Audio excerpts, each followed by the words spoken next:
Thrissur മുളങ്കുന്നത്തുകാവിൽ automobile spare parts കമ്പനിയിൽ തീപിടുത്തം. Fire force തീയണയ്ക്കാൻ ശ്രമം തുടരുകയാണ്. സംഭവസ്ഥലത്ത് നിന്ന് സൂരജ് സജി ഇപ്പോൾ ചേരുന്നുണ്ട്. സൂരജ്, തീ നിയന്ത്രണ വിധേയമെന്ന് പറയാൻ കഴിയുമോ? സൂരജ്. ഉന്മേഷ്, ഈ തീ നിയന്ത്രണ വിധേയമെന്ന് പറയാൻ കഴിയാത്ത സാഹചര്യത്തിലാണ് കാര്യങ്ങൾ പോയിക്കൊണ്ടിരിക്കുന്നത്. ഏകദേശം 1 മണിക്കൂറോളമായി വലിയ രീതിയിലുള്ള തീപിടുത്തം ഈ മേഖലയിൽ അനുഭവപ്പെടുന്നു. പ്രത്യേകിച്ച് ഇത് ഈ സ്പെയർ പാർട്സ് ഗോഡൌൺ ആണ്, ബൈക്കുകളുടെ ഉൾപ്പെടെ സ്പെയർ പാർട്സ് സൂക്ഷിക്കുന്ന ഗോഡൌൺ ആണ്. വൻ തീപിടുത്തമാണ് ഉണ്ടായത്. ഇതിനകത്ത് ഒരു തൊഴിലാളി കുടുങ്ങിക്കിടക്കുന്നു എന്നുള്ളതാണ് നമുക്ക് മനസ്സിലാക്കാൻ കഴിയുന്നത്. എന്തായാലും നമ്മളോടൊപ്പം ഇപ്പോൾ ഈ പഞ്ചായത്ത് പ്രസിഡന്റ് ചേരുകയാണ്. എന്താണ് ചേട്ടാ സംഭവിച്ചത്? ഇവിടെ 7 കൂടിയിട്ടാണ് ഇവിടെ തീ പിടിച്ചതായിട്ട് നമുക്ക് അറിയിപ്പ് കിട്ടിയത്. അപ്പോൾ തന്നെ വന്നപ്പോൾ തന്നെ ഏകദേശം പൊട്ടിത്തെറികളും മറ്റുള്ള സംവിധാനങ്ങളൊക്കെ ഉണ്ട്. ആൾക്കാരൊക്കെ കൂടി അപ്പോൾ തന്നെ പോലീസിനെ വിളിച്ചു, ഫയർഫോഴ്സിനെ വിളിച്ചു, യൂണിറ്റുകൾ വന്നു. അപ്പോൾ പറയുന്നത് എന്താണെന്ന് വെച്ചാൽ 5 മണിയോട് കൂടി കട ക്ലോസ് ചെയ്ത് ആളുകൾ പോയി. അപ്പോൾ വർക്കുകൾ നടക്കുന്നത്, ആളുകൾ പോയതിനു ശേഷമാണ് ഇവിടെ വർക്കുകൾ നടക്കുന്നത്. പണി നടക്കുന്നുണ്ടായിരുന്നു. വെൽഡിംഗ് വർക്ക്ഷോപ്പിൽ വെൽഡിങ്ങിന്റെ ജോലികളൊക്കെ നടക്കുന്നതുമായി ബന്ധപ്പെട്ട് പണിക്കാരുണ്ടായിരുന്നു. അവരുടെ ശ്രദ്ധയിലാണ് ആദ്യം ഷോർട്ട് സർക്യൂട്ട് കണ്ടതായിട്ട് ശ്രദ്ധയിൽപ്പെട്ടത്. അവർ തീ അണയ്ക്കാനായിട്ട് ഒരു ശ്രമം നടത്തിയെങ്കിലും വിജയിച്ചില്ല. 4 പേര് പുറത്തേക്ക് ഓടുകയും ഒരാള് അതിൻ്റെ ഉള്ളിൽ പെടുകയും ചെയ്തിട്ടുണ്ട് എന്നാണ് പുറത്ത് കിടന്നിട്ടുള്ള ആളുകൾ പറഞ്ഞിട്ടുള്ളത്. ഒരാൾ ബാത്റൂമിൽ കുടുങ്ങി കിടക്കുന്ന ആള് വെള്ളം തീ കെടുത്തുന്നതിന് വേണ്ടി വെള്ളം എടുക്കാൻ വേണ്ടി ബാത്റൂമിൽ ഓടിയതാണ്.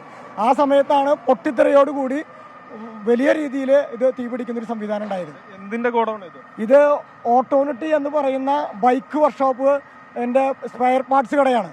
പ്രധാനമായും ചൈന, ഇന്തോനേഷ്യ തുടങ്ങിയിട്ടുള്ള രാജ്യങ്ങളിൽ നിന്നും ഈ സ്പെയർ പാർട്സ് വന്ന് കേരളത്തിലെ മറ്റ് സ്ഥലങ്ങളിലേക്ക് ഡിസ്ട്രിബ്യൂഷൻ ചെയ്യുന്ന പ്രധാനപ്പെട്ട ഒരു കേന്ദ്രമാണ് ഈ ഗോഡൌൺ.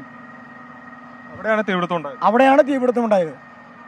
ഉന്മേഷ്, ഇത്തരത്തിൽ തന്നെയാണ്. അതായത് 7 മണിയോടുകൂടിയാണ് ഈ മേഖലയിൽ തീപിടുത്തം ഉണ്ടായതെന്ന് പറയുന്നു. അതായത് ഇവിടെ ഈ ഗോഡൌൺ വൈകുന്നേരം 5 മണിയോടുകൂടി അടച്ചു. അതിനുശേഷം ഇവിടെ ഇതിന്റെ വെൽഡിംഗ് ജോലികൾ നടക്കുന്നുണ്ടായിരുന്നു. ആ ജീവനക്കാരാണ് ഉണ്ടായിരുന്നത്. ആ സമയത്താണ് തീപിടുത്തം ഉണ്ടാകുന്നത്. ഈ ആദ്യഘട്ടത്തിൽ ഈ 5 തൊഴിലാളികളുടെയും നേതൃത്വത്തിൽ തീ അണക്കുന്നതിന് വേണ്ടി ഒരു ശ്രമം നടത്തി. പക്ഷേ അത് വിജയിച്ചില്ല. അപ്പോൾ ഒപ്പമുണ്ടായിരുന്ന ബാക്കി 4 തൊഴിലാളികൾ ഇവിടെ നിന്ന് ഈ തീ പടരുന്നത് കണ്ട് രക്ഷപ്പെട്ടു. പക്ഷേ ഒരാൾ മാത്രം ഇതിന് പുറത്തേക്ക് കടക്കാൻ കഴിഞ്ഞില്ല എന്നൊരു സംശയമാണ് ഈ ഘട്ടത്തിൽ പങ്കുവെക്കുന്നത്. കാരണം ഇതിനകത്തൊരു ബാത്റൂം ഉണ്ട്. ആ ബാത്റൂമിൽ നിന്ന് വെള്ളമെടുത്ത് തീ കെടുത്താൻ വേണ്ടിയുള്ള ഒരു ശ്രമമായിരുന്നു ആ ജീവനക്കാരൻ, വെൽഡിംഗ് തൊഴിലാളി നടത്തിയത് എന്നുള്ളതാണ് നമുക്ക് ലഭിക്കുന്ന വിവരം. അങ്ങനെയാണ് ഈ ബാത്റൂമിനകത്ത് ഈ തൊഴിലാളി കുടുങ്ങുന്ന ഒരു സാഹചര്യമുണ്ട്. അതിപ്പോഴും ദൃശ്യങ്ങളിൽ കാണാം.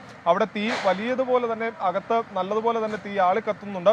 അതിനകത്തേക്ക് വെള്ളം അടിച്ച് തീ കെടുത്താനുള്ള ഒരു ശ്രമമാണ് ഫയർഫോഴ്സ് നടത്തുന്ന 6 യൂണിറ്റ് തൃശ്ശൂർ ജില്ലയുടെ വിവിധ ഭാഗങ്ങളിൽ നിന്നായി 6 യൂണിറ്റ് ഫയർഫോഴ്സ് ഇങ്ങോട്ടേക്ക് എത്തിയിട്ടുണ്ട്. പ്രത്യേകിച്ച് ഇതൊരു ചെറിയ റോഡാണ്. കൂടുതൽ വാഹനങ്ങൾ എത്തിക്കുന്നതിന് പകരം ഈ കൂടുതൽ വെള്ളം എത്തിച്ചുകൊണ്ട്, വെള്ള ടാങ്കറുകൾ അടക്കം എത്തിച്ചുകൊണ്ട് ഈ ഫയർഫോഴ്സ് മുഴുവൻ സമയം പ്രവർത്തിപ്പിക്കാനുള്ള ഒരു നീക്കമാണ് നടത്തുന്നത്. കാരണം ഒരാൾ ഇതിനകത്ത് കുടുങ്ങിക്കിടക്കുന്ന ഒരു സാഹചര്യമുണ്ട്. എങ്ങനെയെങ്കിലും ആ തൊഴിലാളിയെ, വെൽഡിംഗ് തൊഴിലാളിയാണ്, പാലക്കാട് സ്വദേശിയാണ്, ആ തൊഴിലാളിയെ എങ്ങനെയെങ്കിലും രക്ഷിക്കുക എന്നൊരു ലക്ഷ്യം വച്ചുകൊണ്ടുള്ള ഒരു നീക്കമാണ് ഫയർഫോഴ്സ് നടത്തുന്നത്. പക്ഷേ ഈ ഗോഡൌണിന്റെ മേൽക്കൂര അടക്കം ഇടിഞ്ഞ് താഴേക്ക് ഇരുന്നിരിക്കുന്ന ഒരു സാഹചര്യമുണ്ട്. പ്രത്യേകിച്ച് ഈ വാഹനങ്ങളുടെ സ്പെയർ പാർട്സ് ആണ്, ബൈക്ക് ഉൾപ്പെടെയുള്ള സാധനങ്ങളുണ്ട്, ടയറുണ്ട്. അതുകൊണ്ട് തന്നെ പെട്ടെന്ന് തീ പടരുന്ന ഒരു സാഹചര്യമായിരുന്നു, പടർന്നു പിടിക്കുന്ന ഒരു സാഹചര്യമായിരുന്നു. തൃശ്ശൂരിന്റെ വിവിധ ഭാഗങ്ങളിൽ നിന്ന് ഫയർഫോഴ്സ് എത്തി നിരന്തരം തീ അടയ്ക്കാനുള്ള ഒരു ശ്രമം നടത്തുന്നുണ്ട്. പക്ഷേ തീ നിയന്ത്രണ വിധേയമായി എന്ന് പറയാവുന്ന ഒരു സാഹചര്യത്തിലേക്ക് കാര്യങ്ങൾ എത്തിയിട്ടില്ല. ഇപ്പോഴും ഈ ഫയർഫോഴ്സിന് ഒരാൾ കുടുങ്ങിക്കിടക്കുന്ന ഭാഗത്തേക്ക് എത്താൻ പറ്റിയിട്ടില്ല എന്നുള്ളതാണ് പറയുന്നത്. ആംബുലൻസ് ഉൾപ്പെടെ സജ്ജീകരിച്ചിട്ടുണ്ട്. ഏതെങ്കിലും തരത്തിൽ അയാൾക്ക് അടുത്തേക്ക്, ആ തൊഴിലാളിക്ക് അടുത്തേക്ക് എത്താൻ സാധിച്ചു കഴിഞ്ഞാൽ അപ്പോൾ തന്നെ ആശുപത്രിയിലേക്ക് മാറ്റുന്നതിനടക്കം ആംബുലൻസ് അടക്കം സജ്ജീകരിച്ചിട്ടുണ്ട്. അങ്ങനെ എല്ലാവിധ സന്നാഹങ്ങളോടും കൂടിയാണ് ഈ തീ നിയന്ത്രിക്കുന്നതിനും അതോടൊപ്പം കുടുങ്ങിക്കിടക്കുന്ന ഒരു തൊഴിലാളിയെ രക്ഷിക്കുന്നതിനും വേണ്ടിയുള്ള ശ്രമം അത് ഫയർഫോഴ്സ് നടത്തുന്നത്. 7 മണിക്കാണ് ഇവിടെ തീപിടുത്തം ഉണ്ടാകുന്ന. ആ സമയത്ത് വെൽഡിംഗ് ജോലികളായിരുന്നു നടന്നുകൊണ്ടിരുന്ന. 5 തൊഴിലാളികളുടെ നേതൃത്വത്തിൽ വെൽഡിംഗ് ജോലികൾ നടക്കുന്നു. അവരുടെ കണ്ണിലാണ് ഈ തീ പടരുന്നത് ശ്രദ്ധയിൽപ്പെട്ടത്. പിന്നീട് അവരുടെ നേതൃത്വത്തിൽ തീ നിയന്ത്രിക്കാൻ ശ്രമിച്ചു. അങ്ങനെയാണ് ഒരു തൊഴിലാളി ഈ ബാത്റൂമിനകത്ത് കുടുങ്ങുന്ന ഒരു സാഹചര്യം ഉണ്ടായത്. ബാത്റൂമിനകത്ത് നിന്ന് വെള്ളമെടുത്ത് ആ തീ കെടുത്തുന്നതിന് വേണ്ടിയുള്ള ശ്രമമാണ് നടത്തിയത്. എന്തായാലും പഞ്ചായത്ത് പ്രസിഡന്റ് നമ്മളോടൊപ്പം ചേരുകയാണ്. ഒരു തൊഴിലാളി ഏത് പ്രദേശത്തു നിന്നുള്ള ആളാണെന്ന് മനസ്സിലാക്കാൻ കഴിഞ്ഞു? പാലക്കാട് നിന്നുള്ള തൊഴിലാളിയാണ് അതിൻ്റെ ഉള്ളിൽ പെട്ടിട്ടുള്ളത്. 22 വയസ്സുള്ള തൊഴിലാളിയാണ് അതിൻ്റെ ഉള്ളിൽപ്പെട്ടതെന്നാണ് രക്ഷപ്പെട്ട് പുറത്തേക്ക് വന്നിട്ടുള്ള 4 പേര് പറഞ്ഞത്. അതിൻ്റെ അടിസ്ഥാനത്തിലാണ് ഇപ്പോൾ നമ്മൾ അവിടെ പ്രാഥമികമായി ഈ ബാത്റൂമിൽ എത്തുന്നൊരു സംവിധാനം ഫയർഫോഴ്സിൻ്റെ ആളുകൾ നോക്കിയിരുന്നു. ബാത്റൂമിൽ കാണാൻ കഴിഞ്ഞിട്ടില്ല. പക്ഷെ ഇവർ പറയുന്നത് വാതിൽ പൊളിച്ച് ഉള്ളിലേക്ക് ആൾ ചാടി രക്ഷപ്പെടാൻ വേണ്ടി, അതിനുശേഷം മറുപടി ഒന്നും ഉണ്ടായിട്ടില്ല എന്നൊരു സംവിധാനത്തിലേക്കാണ് ഇപ്പോൾ നിൽക്കുന്നത്. പൊട്ടിത്തെറി ഒരു പൊട്ടിത്തെറി മാത്രമല്ല, കത്തിപ്പിടിച്ചോടുകൂടി വ്യാപകമായ പൊട്ടിത്തെറി ഇവിടെ ഉണ്ടായി. ഒരു പടക്കശാലയിൽ പൊട്ടുന്ന രീതിയിലുള്ള പൊട്ടിത്തെറികൾ ഇങ്ങനെ നടന്നുകൊണ്ടിരിക്കുകയായിരുന്നു.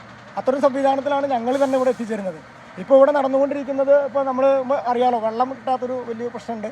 പഞ്ചായത്തിലെ ഈ കുടിവെള്ള അടിക്കുന്ന ടാങ്കർ ലോറിയിലാണ് ഇപ്പോൾ വെള്ളം എത്തിച്ചുകൊണ്ടിരിക്കുന്നത്. എന്തായാലും വലിയ നാശനഷ്ടമാണ് ഇതുമായി ബന്ധപ്പെട്ട് ഉണ്ടായിട്ടുള്ളത്. ഏകദേശം ഇപ്പോൾ നമ്മൾ അവരുടെ ഈ ഓണർമാരായിട്ട് സംസാരിച്ചപ്പോൾ ഏകദേശം 7 കോടി രൂപയുടെ സാധനം ഇതിലുണ്ട് എന്നാണ് പറഞ്ഞിട്ടുള്ളത്.